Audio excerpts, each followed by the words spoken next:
What up, YouTube?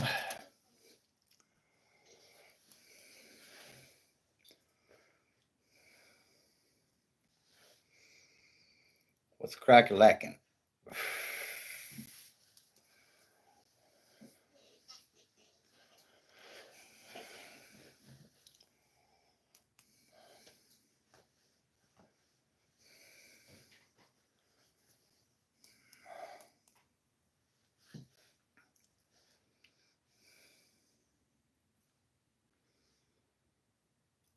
Hey, Cora. Appreciate you taking care of that. If you decide you want to get out, uh, you can have a kill takeover. As long as one of you are there, I appreciate it.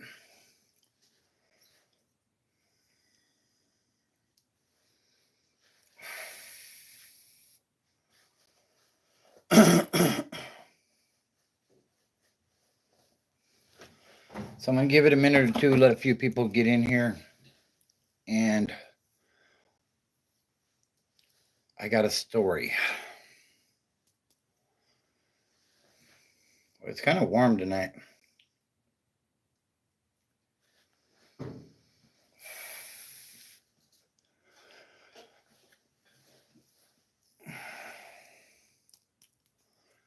How's everybody doing tonight? Hope everybody's doing well.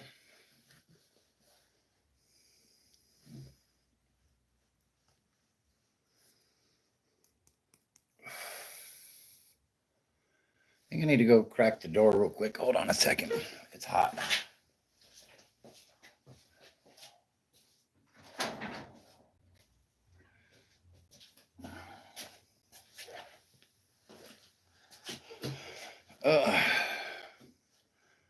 Oh, you got the tea?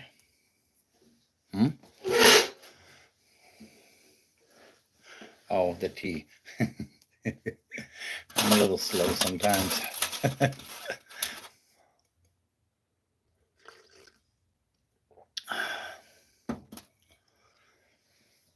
So let's go ahead and get it started. So me and the family, my wife, and my daughter and a couple of grandkids went to a local museum today. And, it was pretty cool seeing some of the local history and stuff. And ultimately, we almost got kicked out.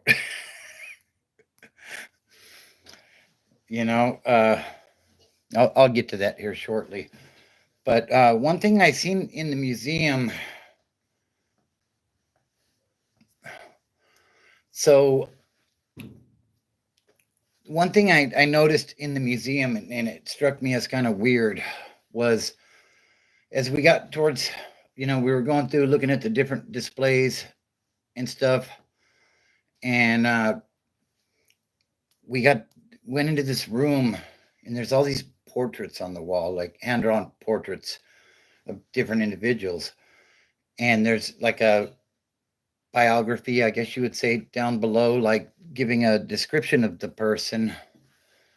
And so I wasn't really paying that too much mind, but right as you walk in, there's these posters on the wall in red, and I should have got a picture of it, but it talks about the opiate epidemic and all the pictures on the wall, and there were probably about 100 lining the walls, and then there was like an inner display, and it was the stories of people that lost the battle with addiction, I guess you would say, like they passed away from their addiction. And my first reaction to that is, why the hell is this here? Like, this is a museum, this is like preserving history type of stuff. And then it hit me, that the time that we're in right now, this is a part of history. The widespread addiction, all the people that are being lost to this opiate epidemic. And like, it kind of blew my mind. Like, wow, So yeah, that was that. So then we proceeded into this other room where they were doing like arts and crafts, where you could make like a Mother's Day card type of thing. And happy Mother's Day to all the mothers out there. Uh, but so they had that going on. And then half of the room was, there were like these foam blocks, like sturdy foam blocks. And it's like Kevin's on one tonight. What's up, Kevin? What's up, TCRAA? Hope everybody's doing well. So there's like these foam blocks. Now picture like American Gladiators or something where they're running across the thing and they don't want to fall into the water type of thing. And so there's these foam blocks. They're all yeah, and I agree with you on that, Sexy Latina. Definitely. Not my family. Okay, so there's these, they're like almost like styrofoam blocks. Like they're different sizes, but some are like maybe about 3 feet by maybe a foot wide. And there's like this big like a rollaway thing, like you would have laundry or something in. And you can take them out and you can like build things, or and then there's like the pool noodles there as well, and you can connect them to the blocks. But my grandkids set them up like there was four of them, like maybe about 3 feet away, and then my daughter set 2 blocks up with a post in the middle. So we were having a competition to where you had to start back at the wall. If you could see, I'm pointing that way. Then you had to hop over the 3, and then you had to crawl under the one at the end. Well, my grandkids are young, and I'm not as nimble as I used to be. So I had the noodle, whacking them with the noodle to try to give myself better odds of winning the race. And there was some other folks in there, older couple, not that much older, a little older than me and my wife, though, with their grandson. And, I'm not living the life I used to live, but, we can be a little rowdy sometimes, like all in good fun, though, And so we set it up to where my granddaughter Ellie and myself were whacking each other with these noodles, trying to knock each other off of the little styrofoam things that we were standing on. And these people proceeded, and like they were being very fragile with their grandson. Like, oh no, you can't put him on there. He may fall. Like he's a boy. Come on. But, they seen us having fun and carrying on, and they proceeded to get up and leave.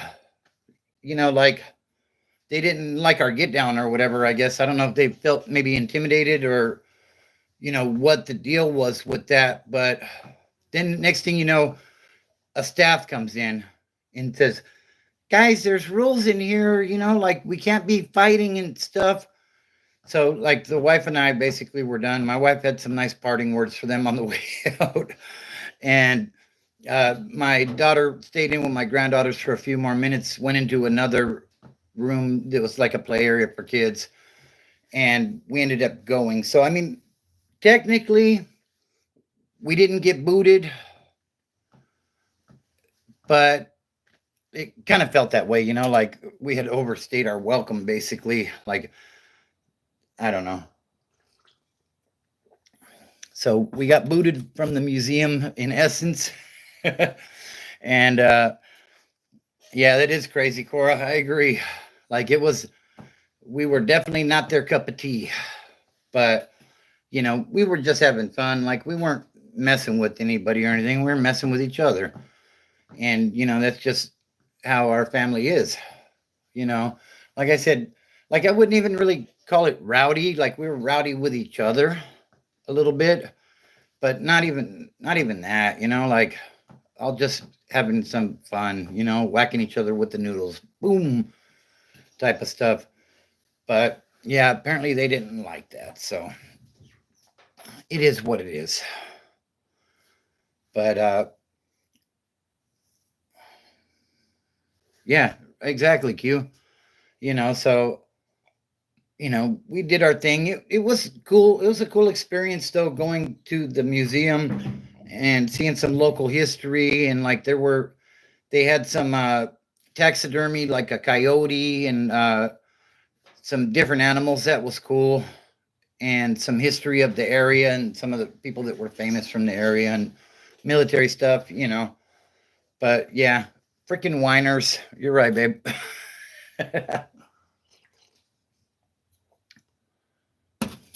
Yeah. So that was our day to day.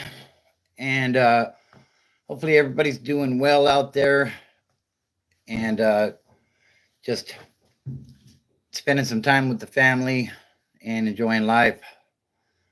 If you're new to the channel, subscribe and smash that like button while you're in here, if you would, guys. I appreciate that. The channel's growing. We're quickly approaching 1,200 subs. That is awesome. I appreciate everybody.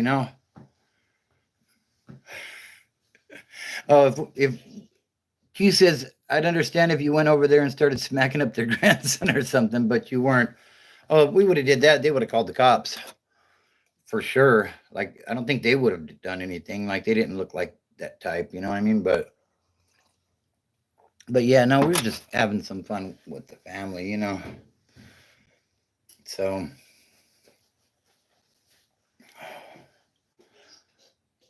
they should have had him in a freaking bubble. You're right. Like he's a boy. Come on.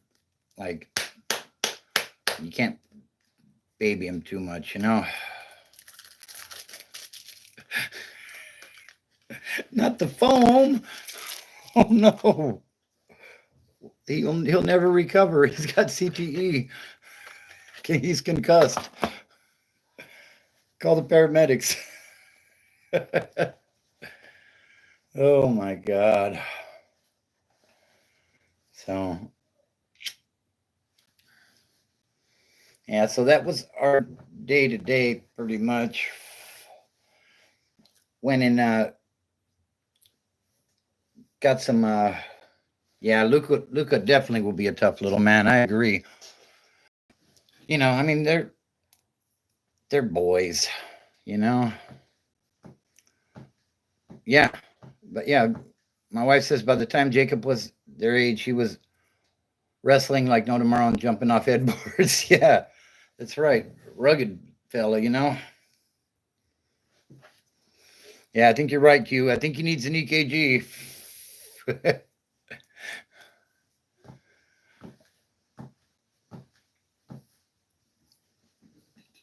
Yeah, so that was my day. I haven't been to a museum in a long time. And this place wasn't that big, but like I said, some local history and stuff like that. Like it was a real cool experience. I got up a little bit earlier than I normally would on a Saturday, being it a day off, but that was a good time. So I enjoyed it. I don't know if we're welcome there anymore, but it is what it is.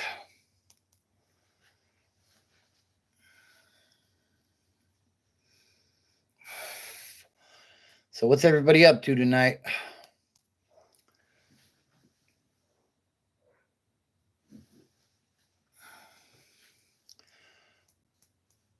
So yeah, if you're new to the channel, yeah. If you're new to the channel, this channel's about sobriety, getting sober, staying sober, uh, not going to prison or staying out of prison if you've been to prison.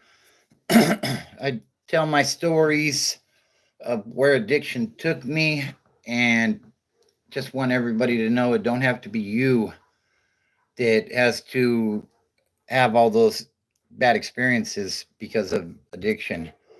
there's help out there to be had, and you know, you can definitely get it together. I've been clean on August the 9th, it'll be 20 years. So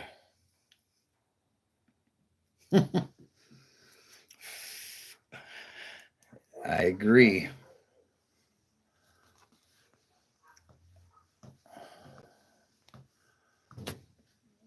That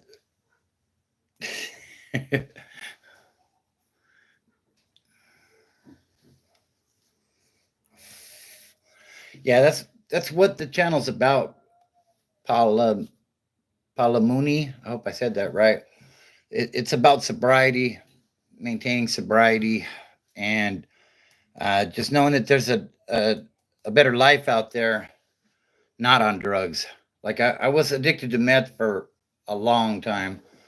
20 years of my life was wasted uh, with that.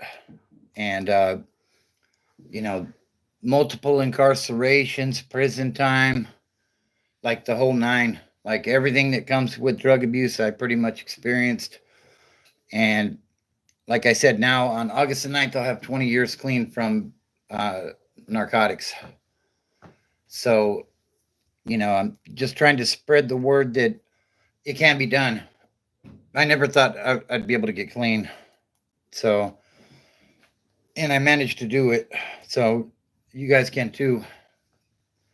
You just got to, make that first step, and it's one day at a time, basically. You don't just wake up and have 20 years sober. Like it takes a while, and it takes changes in your life to get to that. So thank you, Cora. So where's everybody tapping in from tonight? I'm still here at the home base in the IE. And yeah, if Torrance, California. What's up, Ephraim? How you doing tonight? Hope you're doing well. Shout out to Torrance.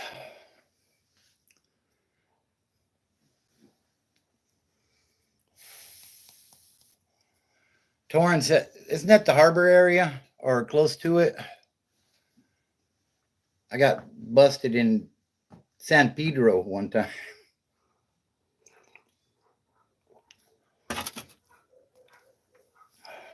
For another trip back to LA County Jail on that one. But yeah, I was on the run and working construction down there. And we just happened to have car trouble, and a friendly sheriff pulled up to help. Wasn't that friendly. He ended up handcuffing me. So Ramona says, do you think it's weird that we're able to see the northern lights? It's definitely different. I don't think I've ever seen the northern lights here in Cali. They said from like 10 to 1 tonight, it's going to be the best time to see that. So I'll definitely go outside and take a look and see what that looks like. Okay, shout out to the harbor area. Some real good people from down there.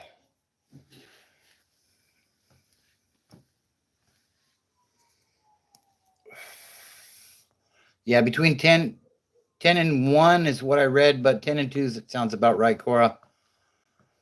And definitely shout out to the harbor area. Been in LA County, Ephraim? I was in and out of there a lot. It's been a while. Last time I was down there was like 2004. But yeah, I did LA County I was in and out of there from like 99 to 2004 before I ended up finally going to prison. And yeah, Min Central, Medium North, Supermax. I got around a little bit over there. 9500.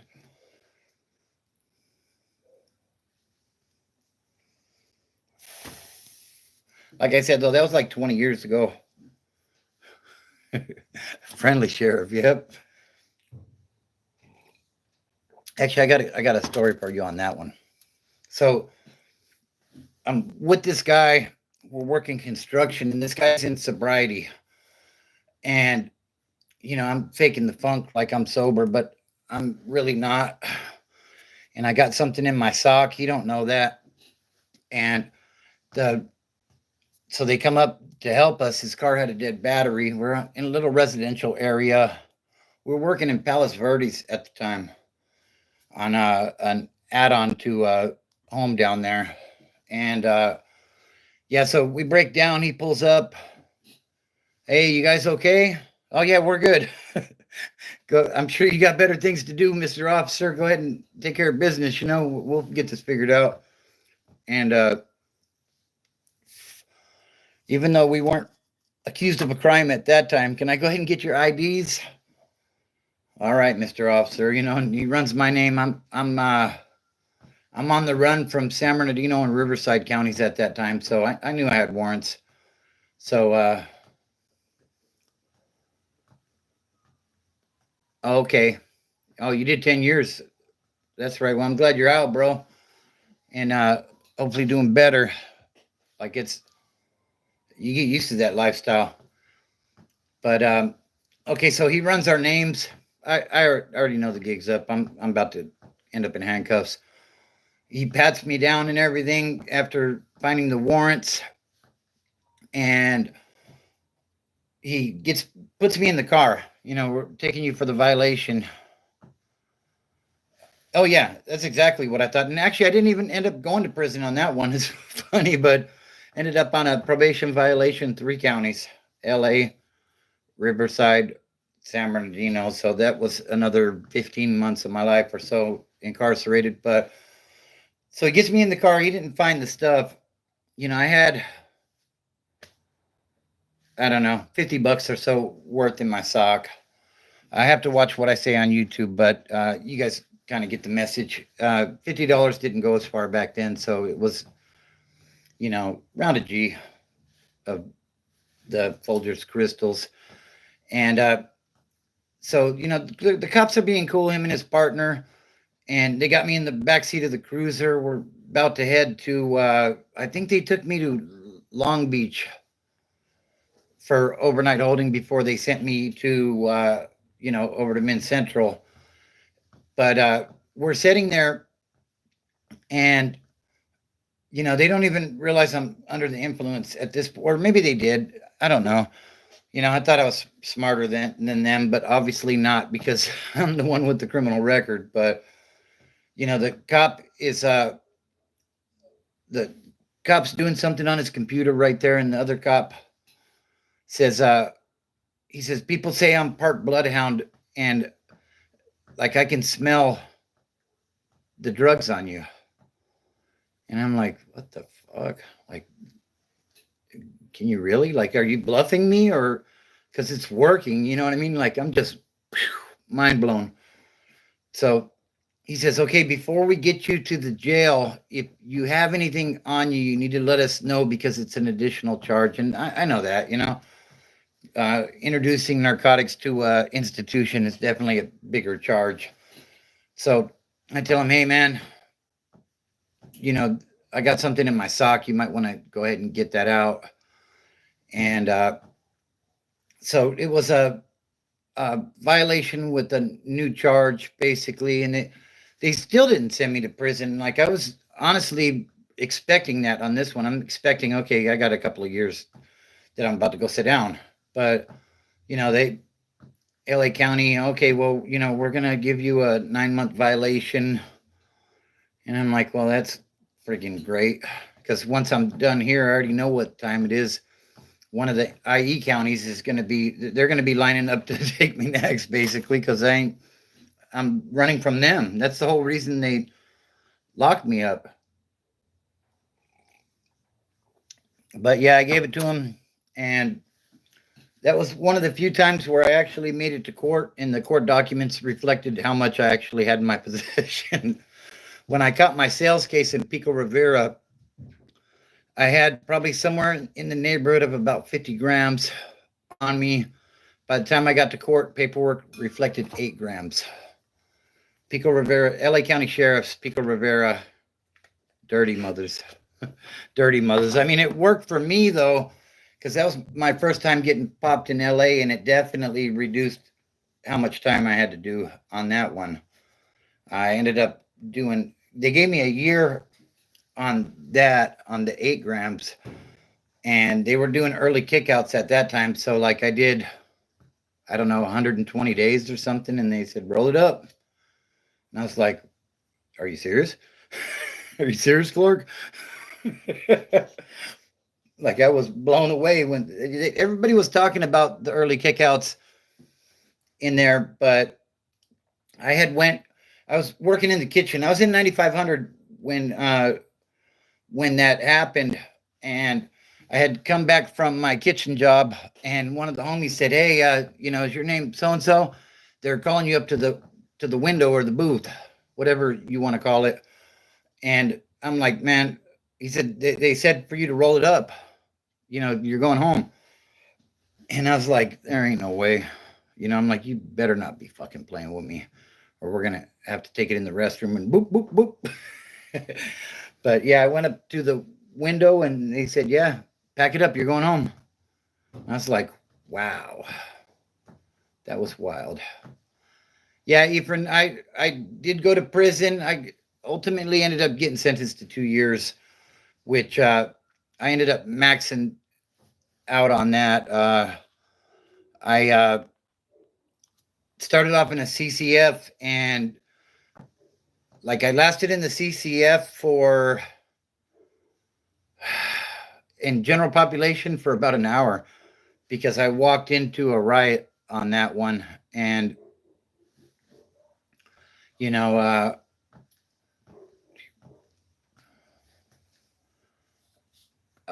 yeah, I walked into a riot on that one, so I ended up back on the 3 yard at Delano. I did reception at Delano as well. I didn't get around much with the prisons. I did McFarland, CCF. Uh, yeah, 9500 was no joke, but I will say this: I got a great criminal education in 9500.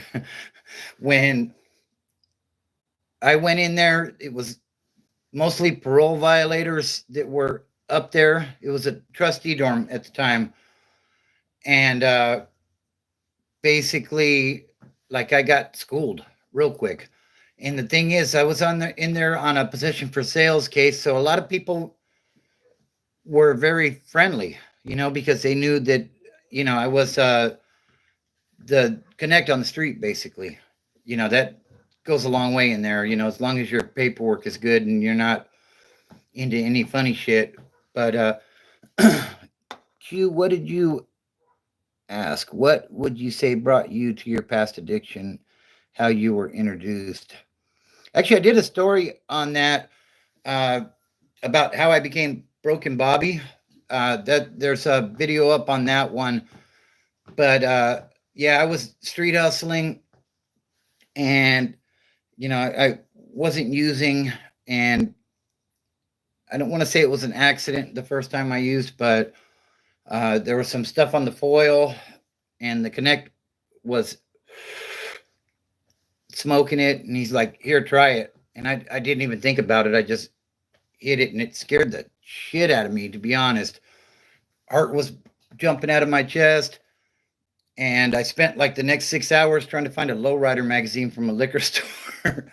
Like that was my first mission, I guess you would say, uh, on that stuff, and I swore that I would never use it again.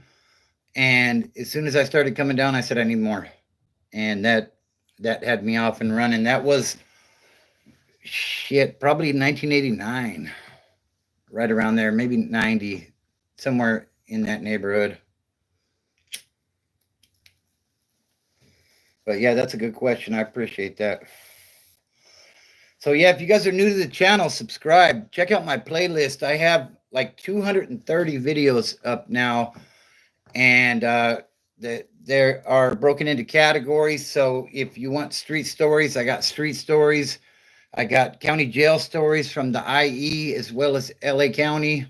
I got prison stories. I pretty much got a story for everybody. So be sure to check that out, and make sure you smash that like button while you're in here. It helps to circulate the live. I appreciate that, guys. So, yeah, it was a day at the museum. And people aren't used to people like us, I guess. I don't know. But yeah, I did, Ephraim. I've been clean off the drugs now. On August the 9th, it'll be 20 years. So yeah, I definitely made some changes in my life.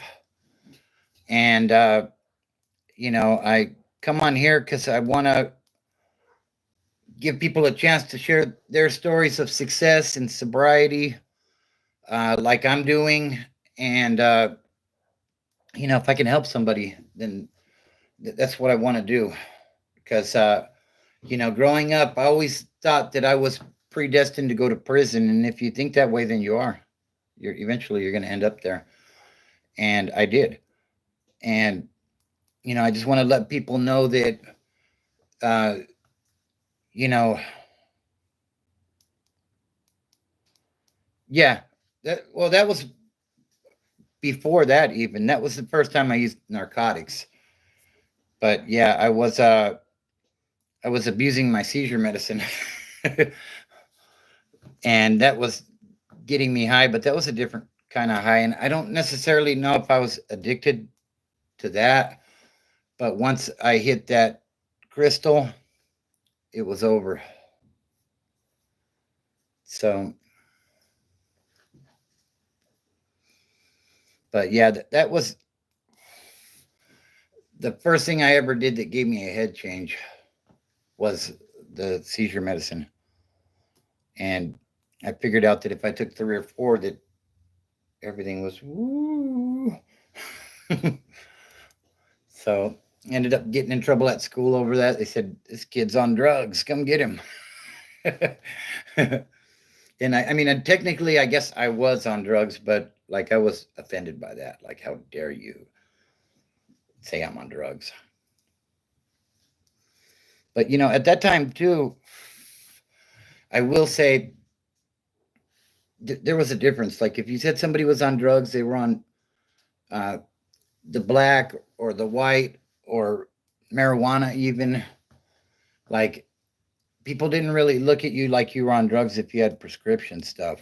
Like it wasn't until later that the opiate epidemic started happening and they started tightening up on uh, how they were prescribing medicine. So,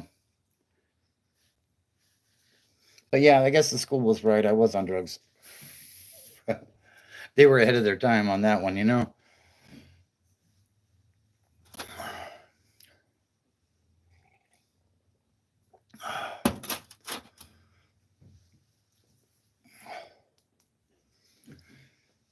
So yeah, that was the day today. We did the museum. Went running around, took care of some Mother's Day stuff. Make sure everybody hooks up their mom tomorrow for all the shit we put them through. Yeah, Ephraim, and that's really what I hope for with this,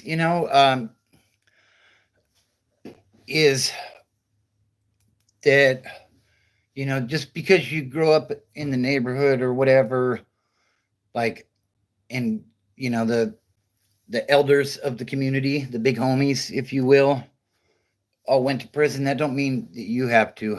Like, you can, it was crank when I started, yeah, absolutely. Like that bathtub stuff, the biker stuff.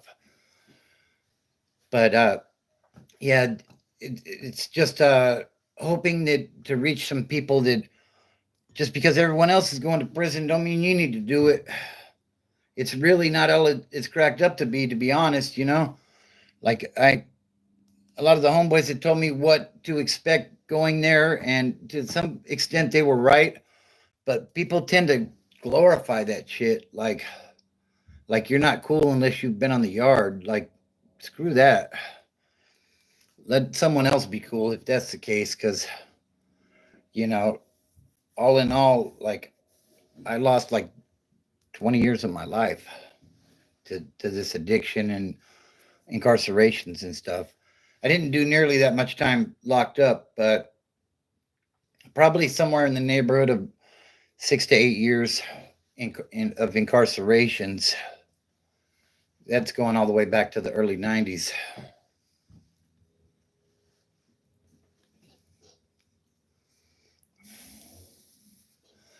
excuse me for just a quick moment, guys. I will be right back.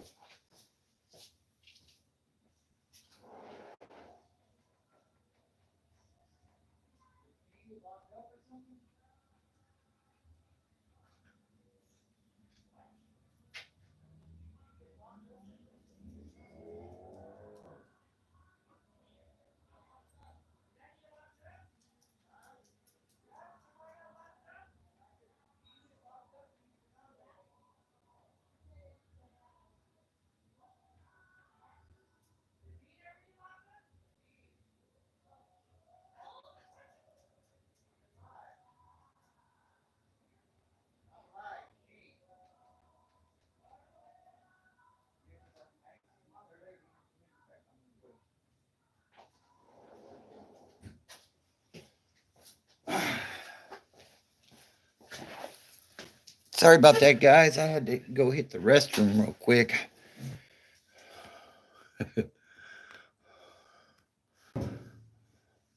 Ephraim says, exactly. The older dudes used to tell me not to hang out, not to be out there because I will end up in prison. Yeah, that's absolutely true.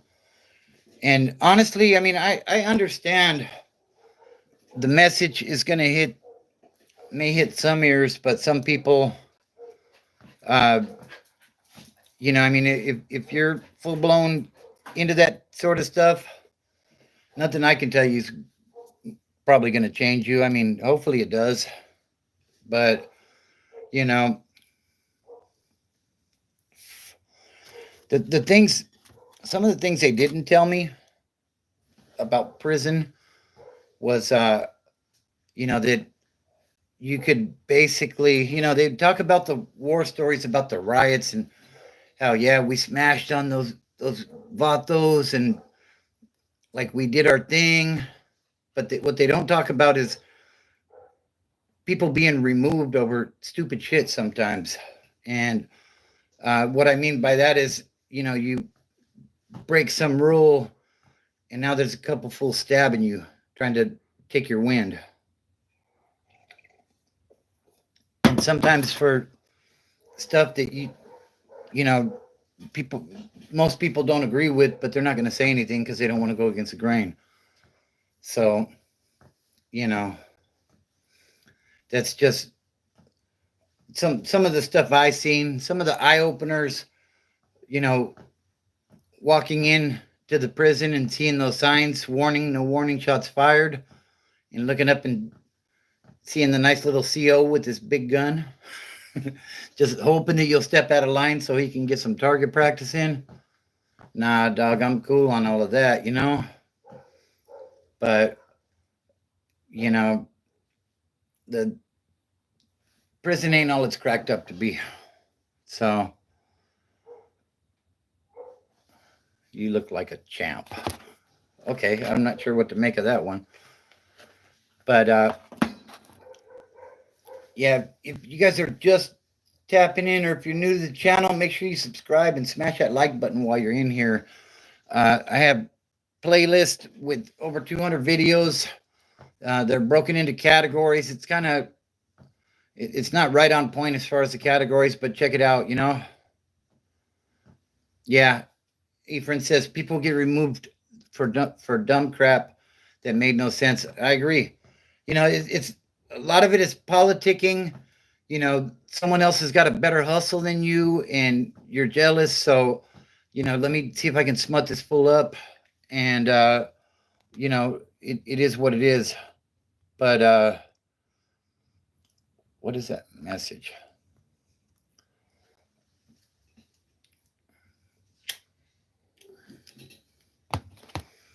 But yeah, it wasn't yeah. Ephraim says I saw the betrayal firsthand on those yards. Absolutely. I mean, even on some of the lowest levels that I was on, somebody's getting tobacco in on the weekends, and like there wasn't really a lot of the hard stuff on those yards, and it wasn't like super political like that, but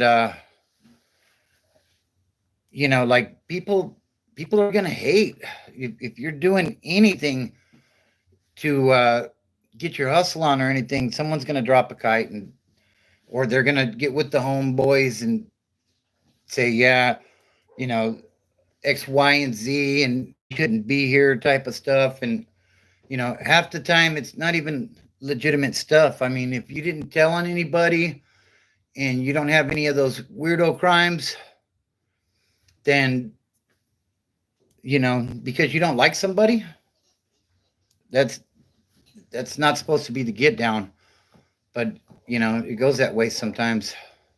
And yeah, especially if they're doing live, you know, sometimes it's almost as if those dudes are bored or something and they just want to see something happen, But those SNY yards are full of good homies that got crossed up.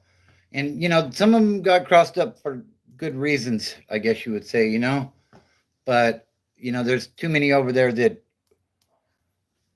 the reasons just weren't right, Of course, says, I can't imagine doing life in prison. Yeah, it's unfathomable, right? And a lot of times when people get those sentences or they get 35-year sentences or whatever it may be, like they lose hope. And I mean, honestly, like I had 2 years and I was ready to make my name because I felt like, I was turning into a career criminal. And, my hand was up basically until the wifey wrote me back and said, just do your time and come home. Like I had went to the guy with the keys for us and I said, whatever work there is, sign me up, bro. I want to get blasted with a bunch of political ink and so people know who I am, you know what I mean? Ephraim says, in prison for a Southsider, worst enemy is another. Yeah. And that goes for the woods as well, I think, to be honest with you. Like people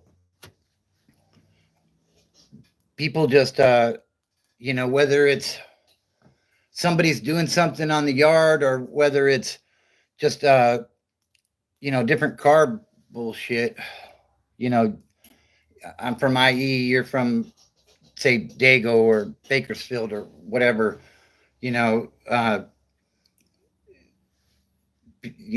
politics happen, I guess,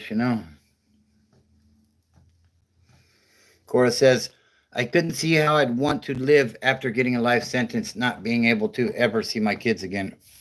Yeah. And a lot of people in there when, about the story or who you are, how much did alcohol play in your story, and are you? Yeah, that's Doob says, just joined, don't know anything about the story or who you are. How much did alcohol play in your story, and are you clean? I am clean. Alcohol played a part later on. Originally, it was the meth that it got me all screwed up. And then originally, when I got off the meth, I started abusing alcohol. So, but I've been clean since August the 9th of 2004, coming up on 20. So that's kind of what the channel is about, Doob, is sobriety, and basically it don't have to be you. Just because all your homies went to the joint or all your homies are smoking the pipe or whatever it may be, you don't need to do that stuff. Find the lane that you work best in and push hard. Thanks, Doob, and I'm sorry to hear about your uncle. Yeah, that's crazy. I was telling the story earlier, just in case you weren't here. We went to a museum today, and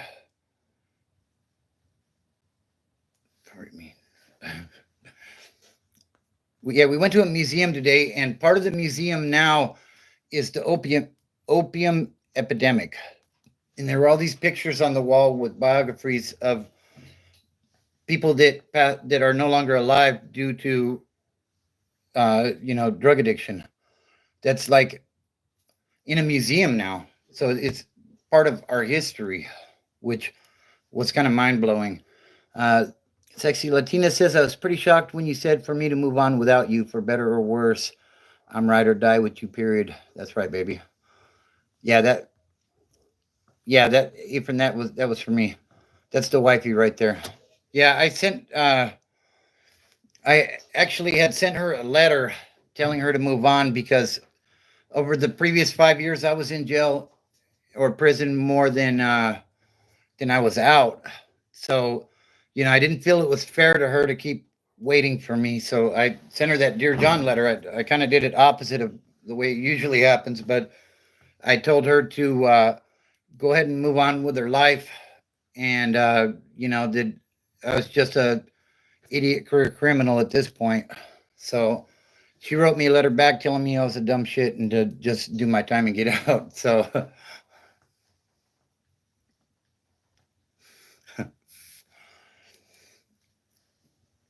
yeah. So, but yeah, we were at the museum and, like I said, there's a whole room dedicated to the the opiate issue. Hey, I appreciate that, dude. Good luck to you as well. Yeah, that's my. She's been my ride or die for we're 29 years of marriage now. So she stuck by me through a lot of my stupid shit. you know, like she's a strong woman to put up with me for all that time. So, you know,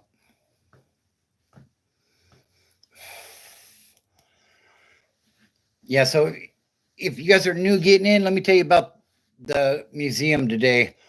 So I went with my grandkids and with my daughter and my wife, and they had this area in there where they had these big containers of these foam things. Uh huh.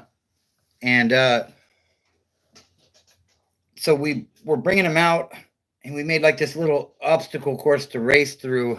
And I was racing against my granddaughters, Claire, Bella, and Ellie, and you know they move a little faster than me, so I got one of those blue noodles, like a pool noodle, and I was whacking them, and some other people got up and went and told the front desk that we were being rowdy in there.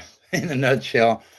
So, uh, yeah, they came and told us, hey, there's rules in here and blah blah blah, and like we were done at that point. But it was a good time. I had a good time with the family, and family's a big part of my sobriety. So shout out to them for sure. It'd be a lot harder to do this. Hey, what's up, Hellfire Paintball? How you doing? Glad you could check in with us tonight. Hope you're doing well.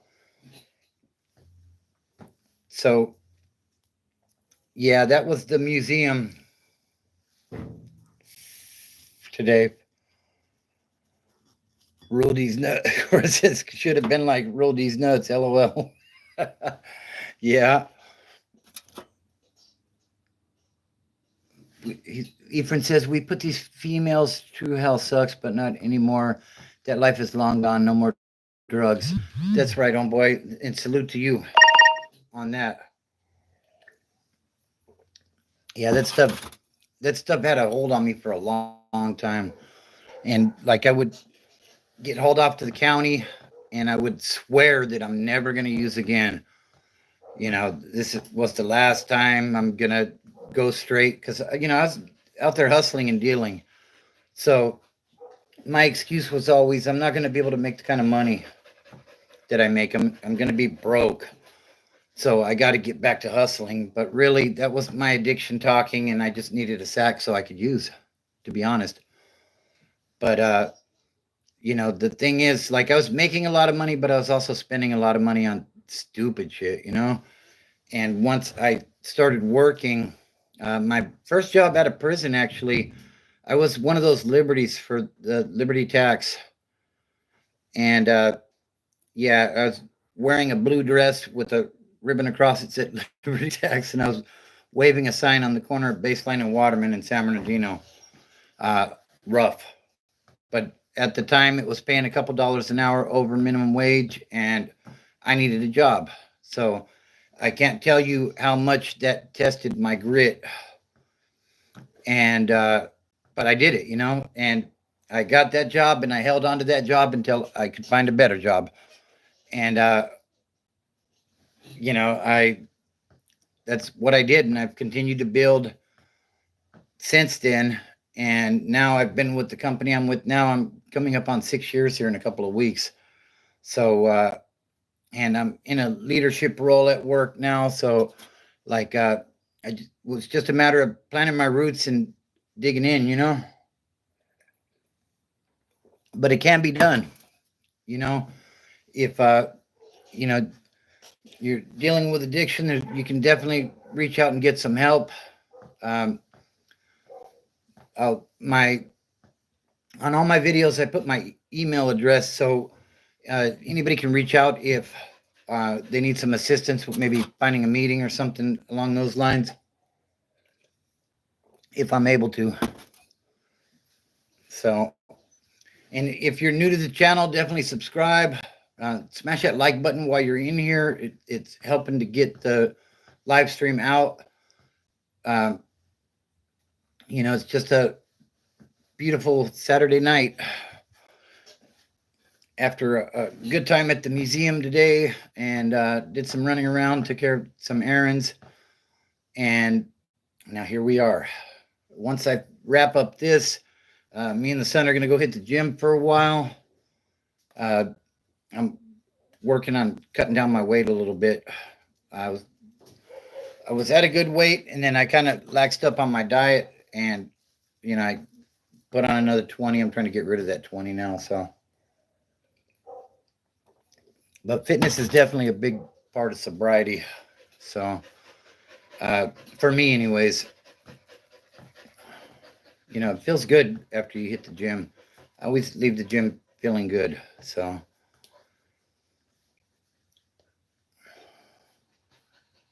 it's the emoji. Stick with us. That's right, Ethan. That's right. And I got a good one for sure. I got the best one. So I got the garage door open, and the mosquitoes are in here trying to take over.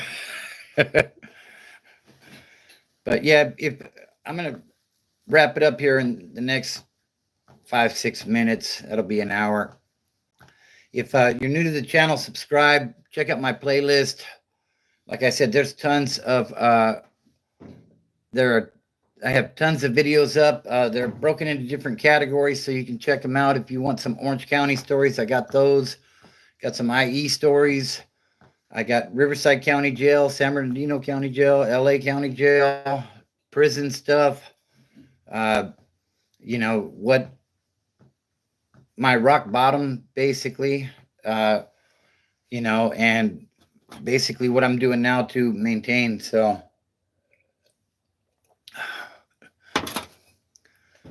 but yeah, that's kind of what I got. If anybody's got any more questions before I wrap it up, go ahead and shoot them out, and I'll do my best to answer them if I can.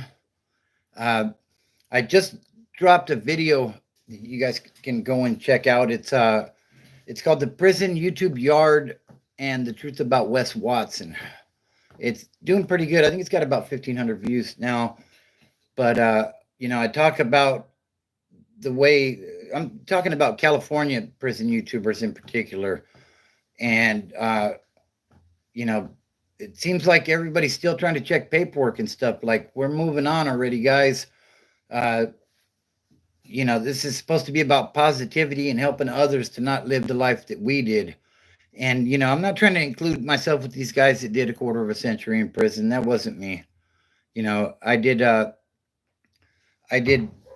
short time for the most part in comparison to a lot of these guys, but, it's my story, and I did way too much time.